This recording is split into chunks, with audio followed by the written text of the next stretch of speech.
नमस्कार। मेरे साथ हैं वरिष्ठ पत्रकार आदरणीय डॉक्टर राकेश पाठक सर। सर का बहुत बहुत स्वागत, बहुत बहुत अभिनंदन।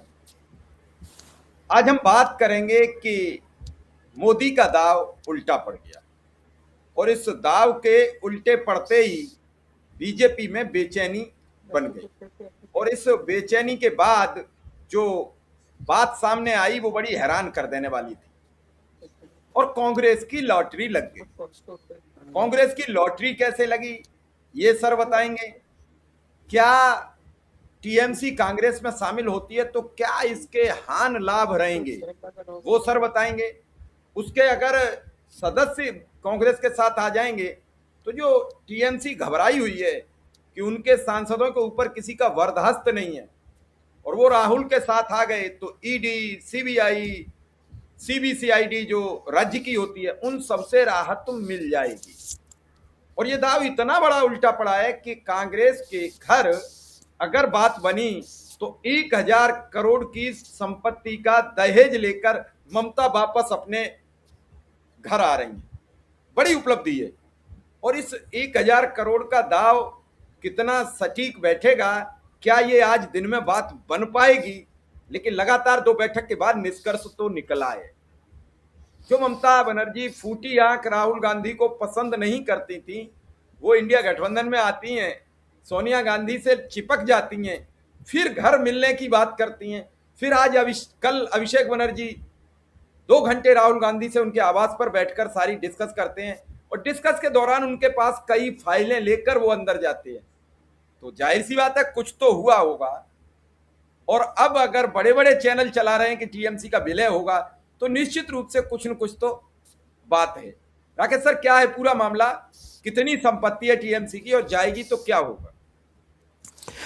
देखिए, बिना आग के तो धुआं होता नहीं है। कहीं ना कहीं कोई ना कोई खिचड़ी तो पक रही होगी, वरना कोई वजह नहीं है कि ममता बनर्जी, उनके भतीजे अभिषेक बनर्जी लगातार दौड़ दौड़ कर सोनिया गांधी से, राहुल गांधी से मिल रहे हैं। उनके सामने चुनौती अपनी पार्टी को बचाने की। उनके चुनाव चिन्ह में वो जो घास की 3 पत्तियां हैं, 3 तृण हैं, वो संकट में है, क्योंकि बंगाल के विधानसभा चुनाव की आंधी में कमल दल की पत्तियां तृणमूल को खा गई हैं। अब उनके पास एक ही विकल्प बचा है कि अपनी पार्टी से जो भगदड़ मची है उनकी पार्टी में, उसे कैसे रोका जाए। हम लोग लगातार बातचीत कर रहे हैं। 19 सांसदों ने दस्तखत किए हैं बीजेपी के साथ, एनडीए के साथ जाने का। अपना एक अलग गुट उन्होंने बना लिया है। स्पीकर ने स्वीकार भी कर लिया उनके आवेदन को। सयोनी घोष जैसी सांसद जो दिल में काबा दिमाग में मदीना पता नहीं कहाँ क्या गाया करती थी, अब वे गाएंगी भारत में रहना है तो मोदी मोदी कहना है। जब ऐसे लोग जा रहे हैं, शत्रुघ्न सिन्हा जैसे लोग, उनके नाम सामने आ चुके। नारा बदल जाएगा, दिल में मथुरा काशी है। हाँ, नारा बदल जाएगा, उसमें क्या होने। नारा क्या, गाना है, गाना बना लेंगे, फिर कहेंगे अब मथुरा काशी की बारी है। इसकी तोड़ के लिए ममता बनर्जी के पास क्या विकल्प हो सकते थे? नंबर 1, या तो वे अपने सांसदों और विधायकों को रोक पाती, उनसे बातचीत करती। अब उनसे कोई बात नहीं कर रहा। जो लोग 15-15 साल से उनके साथ थे, सांसद बने, विधायक बने, मंत्री बने, वे छोड़कर जा चुके हैं और अब ये सोनिया गांधी के साथ दिखाई दे रही, राहुल गांधी का नाम जप रही है। तो पहला विकल्प तो यहां समाप्त हो जाता है कि वे अपने दम पर अपनी पार्टी को बचा पाती, अपने सांसदों और विधायकों को घर छोड़ने से रोक पाती। दूसरा विकल्प है मायके वापसी। वे अविवाहित हैं, लेकिन मुहावरे के रूप में कह रहे हैं कांग्रेस उनका पुराना घर है, कांग्रेस उनका मायका है। सोनिया गांधी उनके प्रति विशेष स्नेहिल भाव रखती हैं। राहुल गांधी भी चुनावी भाषणों के सिवा कभी ममता बनर्जी के वैसे मुखर विरोधी नहीं रहे। आप उनका एक बयान नहीं दिखा सकते सिवाय अभी के चुनाव के चुनावी भाषण के। जाहिर है चुनाव में सभी पार्टियां, सभी नेता एक दूसरे के खिलाफ जब लड़ रहे होते हैं तो बयानबाजी करते हैं। तो अब उनके पास ये अंतिम विकल्प बचा है कि पार्टी को अगर बचाना है तो कांग्रेस के साथ आ जाए। ये अभिषेक बनर्जी राहुल गांधी के साथ हैं और पिछले 3 दिन में बार बार मुलाकातें हो रही हैं। अभी कलकत्ता पहुंची हैं ममता बनर्जी, कल दोबारा फिर कब आ जाएंगी कोई नहीं जानता। विलय होगा या नहीं होगा हम नहीं जानते, और हमारे आपके जैसे पत्रकारों के, चैनलों के विचार विमर्श में ये विषय है कि टीएमसी कांग्रेस में अपना विलय कर सकती है। अब विलय की क्या शर्तें होंगी इस पर बात करें, और कांग्रेस पार्टी में टीएमसी का विलय होने से कांग्रेस को क्या फायदा है और टीएमसी को क्या फायदा है। जो शर्तें सामने आ रही हैं कयास हैं, ये हम सब लोगों के कयास हैं कि अगर वे टीएमसी में आती हैं तो उन्हें राष्ट्रीय उपाध्यक्ष बनाया जा सकता है। अभिषेक बनर्जी को कोई सर कांग्रेस में, टीएमसी नहीं, कांग्रेस, कांग्रेस में। हाँ टीएमसी कांग्रेस में आती है तो क्षमा करें, हाँ, हाँ, हाँ, टीएमसी का अगर कांग्रेस में विलय होता है, अगर शुद्ध हिंदी में कहा बिल्कुल। जाए, तो कांग्रेस की राष्ट्रीय उपाध्यक्ष बन सकती है या कोई और सांगठनिक पद उन्हें दिया जा सकता है। संगठन क्षमता है ममता बनर्जी में, इससे कोई इनकार नहीं कर सकता। चुनाव हार गई हैं, लेकिन कम से कम भारत के इतिहास की किताब में उनका कांग्रेस छोड़कर पार्टी बनाना, उसे सत्ता तक पहुंचाना, 3 बार लगातार बंगाल जैसे राज्य में सत्ता में होना, ये तो अमिट रहेगा। और ये सब बिना सांगठनिक क्षमता के, पार्टी को खड़े करने की ताकत के बिना तो संभव नहीं था। तो कांग्रेस उनका ये उपयोग कर सकती है। अभिषेक बनर्जी को कोई जिम्मेदारी दी जा सकती है, वे तो लोकसभा में भी हैं सदस्य, कांग्रेस के संसदीय दल में शामिल होंगे तो वहां उन्हें कुछ बनाया जा सकता है, उप सचेतक, मुख्य सचेतक, कुछ भी। अब आते हैं इससे इन्हें क्या फायदा है टीएमसी को। इनको फायदा यह है कि अगर जो बचे खुचे सांसद हैं उनमें अगर थोड़ी सम्मानजनक संख्या बची रही इनके साथ, अभी तो नहीं लग रहा, अभी तो लग रहा है 4-5 ही सांसद बच रहे हैं, फिर भी अगर कुछ सदस्यों के साथ, पार्टी के 2/3 बहुमत के साथ पार्टी का विलय अगर कांग्रेस में करती हैं तो टीएमसी के सांसदों के सामने बड़ी दुविधा हो जाएगी। फिर उन्हें अपना अलग गुट बनाने के लिए, अलग पार्टी बनाने के लिए जितनी संख्या, जितने बहुमत की जरूरत है, उसका फिर बेस कांग्रेस सहित सदस्य संख्या होगा। फिर तो जो टीएमसी के सांसद हैं वे और 99 कांग्रेस के, इन्हें मिलाकर जो संख्या बनेगी उसमें से चाहिए आपको 2/3। अगर उसके बाद आप दल बदल करते हैं तो दल बदल विरोधी कानून की धारा 10 वो लागू होगी और आपकी सदस्यता चली जाएगी।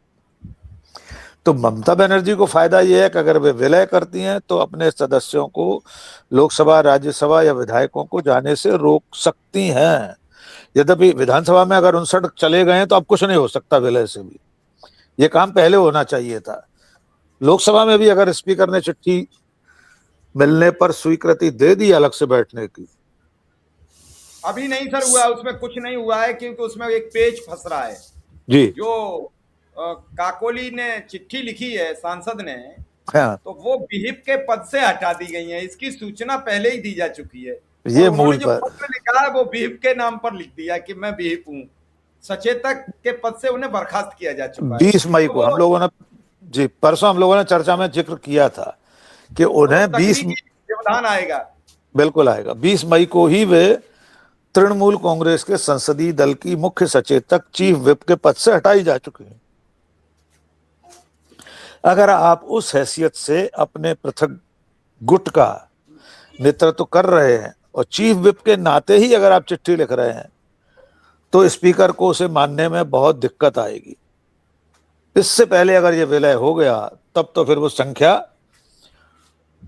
99 + 29, 28 है शायद तृणमूल कांग्रेस के, इन्हें जोड़कर ही फिर वो गिनती होगी जिसे अलग गुट माना जाए, वरना आप अलग हुए और आपकी सदस्यता गई। तो ममता बनर्जी के सामने टारगेट है अपनी पार्टी बचाना, लोकसभा के सदस्यों को बचाना, चुनाव चिन्ह बचाना, पार्टी का नाम बचाना। कांग्रेस को क्या फायदा होगा उसकी भी बात कर लेते हैं। देखिए, जाहिर है कांग्रेस की सदस्य संख्या बढ़ जाएगी, 99 का आंकड़ा तुरंत पार हो जाएगा। 28 में से अगर 10 भी ममता बनर्जी के साथ रह गए तो कांग्रेस की सदस्य संख्या बढ़ जाएगी। लोकसभा में विपक्ष की बेंच पर उसकी आवाज, उसके लोग, उसके प्रतिनिधि बढ़ जाएंगे। यद्यपि अभी भी वे विपक्ष में ही कांग्रेस के आसपास बैठते थे, साथ में ही भाषण देते थे, सरकार से सवाल पूछते थे, लेकिन तब वे कांग्रेस के सांसद के रूप में सवाल करेंगे और साथ में नेग के रूप में, दहेज के रूप में आएगा तृणमूल कांग्रेस का खजाना। तृणमूल कांग्रेस के खाते में 1000 करोड़ का चंदा है, जो इलेक्टोरल बॉन्ड से आया था या बाद में खुले चंदे के रूप में आया है। आप जानते हैं कांग्रेस, बीजेपी और कांग्रेस के बाद सबसे ज्यादा चंदा टीएमसी को ही मिलता रहा है। बड़े बड़े औद्योगिक घराने दोनों तरफ चलते हैं, बीजेपी को भी चंदा दिया, कांग्रेस को भी दिया, टीएमसी को भी दे दिया, सबको साध कर रखते हैं। बंगाल में भी तो धंधा करना है जी। इलेक्ट्रल बॉन्ड पे बीजेपी के बाद अगर कोई दूसरी बड़ी पार्टी चंदा की थी वो टीएमसी थी, कांग्रेस नहीं थी। कांग्रेस भी नहीं, इलेक्ट्रल इलेक्ट्रल बॉन्ड से सबसे ज्यादा अगर चंदा मिला तो भारतीय जनता पार्टी और दूसरे नंबर पर टीएमसी। बिल्कुल सही कहा आपने। वजह इसकी क्या थी? वजह थी बंगाल में लगातार 3 बार से सत्ता में होना। औद्योगिक घरानों को अपने काम पड़ते हैं, उन्हें फैक्ट्री लगानी है, कारखाना लगाना है, राज्य सरकार की मदद चाहिए, प्रशासनिक प्रक्रिया में स्मूथली काम कराना है, तो चंदा दिया जाता है। अगर पार्टी का विलय होता है तो कांग्रेस को साथ में ये चंदे की रकम भी मिलेगी, क्योंकि ऑफिशियली जब कोई पार्टी किसी दूसरी पार्टी में विलय करती है तो उसके सारे एसेट्स, सारी संपत्तियां, उसका खजाना, खाते सब उस पार्टी के साथ ही संलग्न हो जाएंगे। कोई और तकनीकी उसमें पेंच हो तो मुझे नहीं मालूम है, वरना ये तो कांग्रेस के लिए फायदे का सौदा है। आम के आम, गुठलियों के दाम। लोकसभा सदस्य मिलेंगे, राज्यसभा सदस्य मिलेंगे, बंगाल में चंद विधायक मिल जाएंगे बचे खुचे। कहने को हो जाएगा कि अब कांग्रेस पार्टी के इतने राज्यों में नेता प्रतिपक्ष हैं, लोकसभा में इतनी संख्या है, राज्यसभा में इतनी हो गई।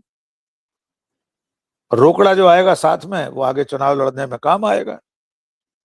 लेकिन अभी ये थोड़ी दूर की कड़ी है, विलय इतना बहुत जल्दबाजी है। अभी ये दूर की कौड़ी। हम ये मान सकते हैं कि हांडी रख दी गई है, चावल अवल डाल दिए गए हैं, पानी डाल दिया गया है, आंच सुलगा दी गई है।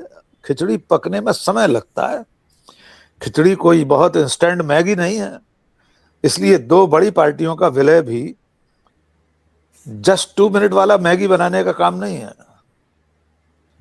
मम्मा भूख लगी, 2 मिनट्स, मम्मा मैगी बना के ले आई, लेकिन वो नहीं है इसमें। और ममता बनर्जी जैसी कद्दावर नेता, खुददार नेता, संघर्षशील नेता, भले वे चुनाव हार गई हों, लेकिन इस देश में कौन इनकार कर सकता है कि उनके पास अपनी एक जमीन थी, उनके पास अपने तेवर थे। और इस चुनाव में भी कोई बहुत कम वोट नहीं मिले हैं तृणमूल कांग्रेस को, चूंकि हमारे यहाँ प्रणाली उस तरह की है कि ज्यादा विधायक जिसके चुने गए वो सत्ता में है। कोई ऐसा बहुत ज्यादा अंतर नहीं आ गया कि 0 पर आ गई है ममता बनर्जी, तो उनका अपना वोटर है। इसमें एक अंतिम पैच और जोड़ देते हैं। विलय से पहले ममता बनर्जी को अपने राज्य में, यानी पश्चिम बंगाल में, अपने कार्यकर्ताओं के कुछ सवालों का भी जवाब देना पड़ेगा, क्योंकि ये तो वे कार्यकर्ता हैं जो कांग्रेस छोड़कर ही आए थे।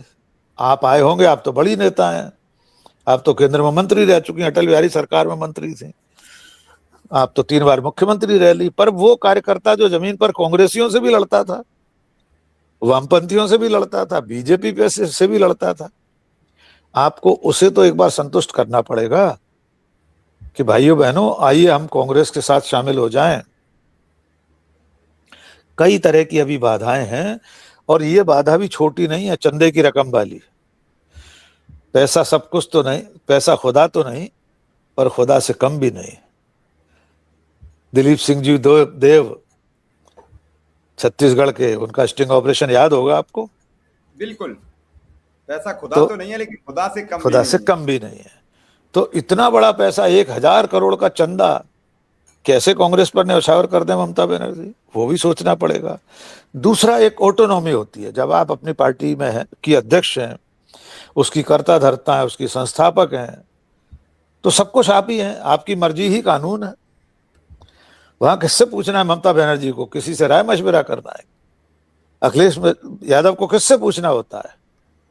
लेकिन अगर कांग्रेस में विलय होता है तो ममता बनर्जी को किसी भी निर्णय से पहले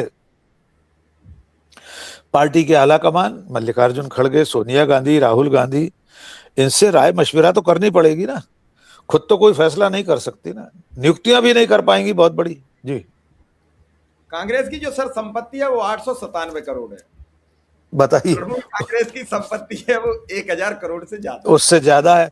तो आप सोचिए, जो ज्यादा संपत्ति लेकर आएगी। और सर कांग्रेस पर भ्रष्टाचार का आरोप कल तक ममता बनर्जी भी लगाती थी। ऐसा नहीं था कि ममता बनर्जी नहीं लगाती थी। मैं ये बस कहना चाह रहा हूँ। सब एक दूसरे पर लगाते थे, लेकिन ये मुद्दा बड़ा महत्वपूर्ण है, पैसे वाला। तो जिस पार्टी के पास कांग्रेस पार्टी से ज्यादा पैसा है, वो अपना इतना बड़ा रोकड़ा लेकर कैसे उनके खजाने में, उनकी गुल्लक में डाल देंगे पूरे पैसे?